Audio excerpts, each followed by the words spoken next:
Now we are going to deal with the end, that is the bind off end, being attached to a side. We are going to combine the two ways that we seamed here.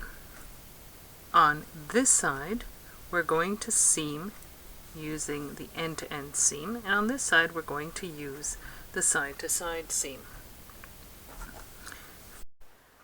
I'm going to turn my work 90 degrees so I can work right to left, or left to right if you are left-handed. And I'm going to come up in this floopy loop here.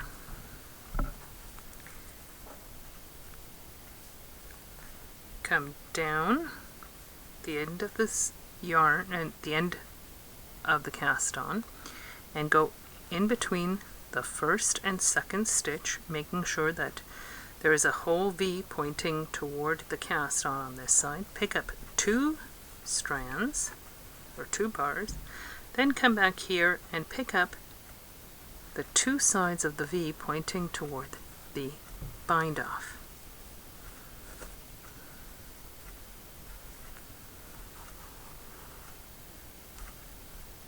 Then I'm going to come back to this side into the hole that the last stitch came out of, pick up 1 and 2 stitches,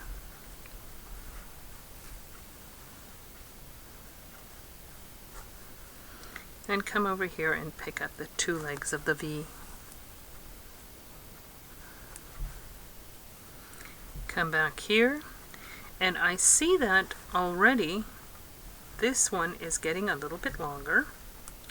So I'm going to, when I come back here on the shorter side, I'm going to only pick up 1 bar, or if it was the other way around, I'd just pick up half a stitch on the next one.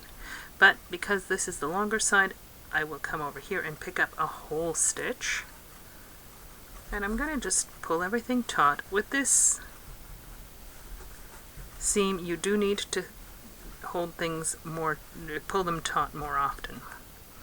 Then come back into that hole I came out of, pick up 2 this time, come back here into that same hole that I came out of, pick up the 2 legs of the V, and I'm going to pick up 1 on this side this time because this side is getting shorter. Come over here, pick up both sides of the V,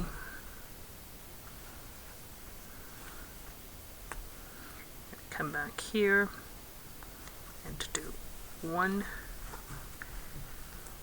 This is really just, you just have to feel your way through this. There isn't a great formula that I can give you that will work for everything. Everybody's tension is different, everybody's gauge is different. Some people have taller stitches, some people have wider stitches. And you just want to make sure that your stitches, that your 2 pieces are lining up. You're kind of easing the seams to fit one another. So even if they start off as different sizes, you can still make them fit as long as there's not a huge discrepancy using this technique.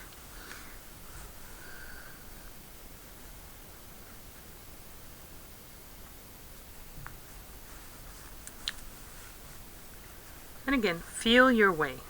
If you think you should pick up 2, pick up 2. If you think you should pick up 1, pick up 1.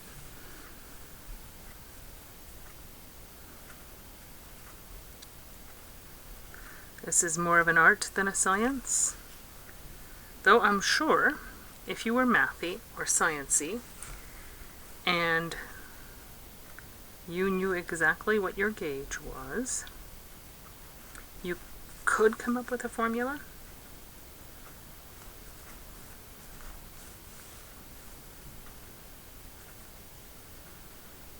And then pick up that last bit. And once you've picked up the last bit and there are no more to pick up, go in on the other piece of fabric, opposite to wherever you stopped. And here we have a lovely seam It's almost invisible except that the stitches are going in different directions. On this side, it's again a nice flat seam. You can barely see the contrast color yarn that you sewed with. And you have a beautiful seam, and you have two sides that match, even if they didn't completely match at the beginning. A few words about yarn and needle. You should try to use the same yarn that you knit with, unless it is a slubby yarn, a very thick yarn, or a weak yarn, something that's a single. Here we have two strands of yarn plied together, but there are many kinds of yarn where it's just this one bit of yarn that's been spun together and it's not particularly strong, so then you'd want to choose another yarn. You want to use a smooth, strong yarn with the same care instructions that the yarn you knit with have. As far as needles, you want to use a blunt end, not a sharp needle, because if you pierce your stitches, it'll be hard to pull them tight. It'll also be hard to pull out if you need to. If you don't have a blunt tip needle, you can still do this, but just sew with the eye end of your sharp needle and go in and out this way. Make sure that your yarn isn't any longer than about 20 inches or half a meter, because the yarn will fray as it's being sewn with if it's longer than that.